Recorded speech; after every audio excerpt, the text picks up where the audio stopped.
Okay, so I broke up your question a bit because I think it has three parts. I think the first part is about living a dedicated life to others. If you're a Christian, like I am, and if you live your faith, then I think you're supposed to be dedicated to others. I think that selfishness and self-centeredness are the ruin of our society. I think it's because of this, feeling of I've got to be better than the next guy, or everything for me and I want it right now. These are the things that have broken down society and communities. God didn't ask us to live in a world where we were alone. We were supposed to be living in communities. And if you look at the churches, the Christian churches, I think that is what they are trying to accomplish, is to teach people how to live in community, how to be there for each other, and how to help each other solve problems. And we're not saying that everyone's perfect or that one person is better than another, but we all have our skills that we are supposed to use to help others. So that's the bit about dedication. And I think if I hadn't been dedicated to this cause, it would have been a dedication to some other cause because I was brought up to be a Christian. The question about how do you live a life dedicated to others who are on the brink of giving up?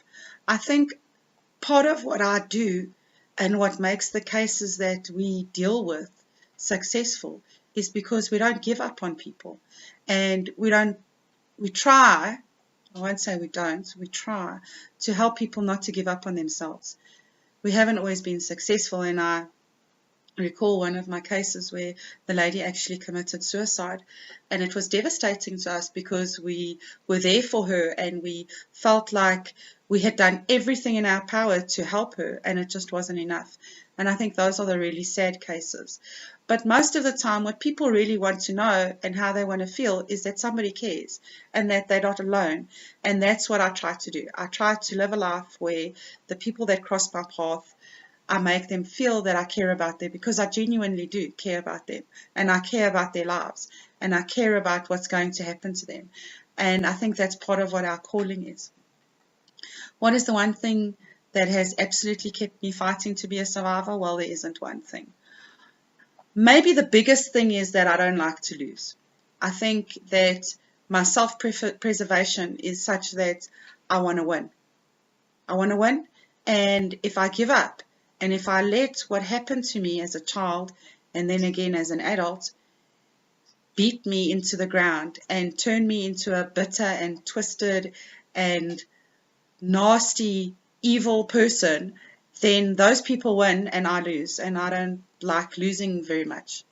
But I think that's the sad thing as well. I think there's a lot of people that work in this field who try to help other survivors of abuse and other people who are being damaged or have been damaged, that are still very bitter and twisted and full of hatred and fear and anger, and that really that isn't the place to come from when you want to help somebody else. So I think that spreads very rapidly, and that's where you get all of these people who are very much into punishment instead of healing. And I find that really hard to deal with. I also think it's what kills empathy. People stop feeling for other people because it's just easier not to feel. So I think what I would call my greatest success is still being able to understand and have empathy for other people's situations, where I see a lot of the times that is not the case with the way that the system is set up.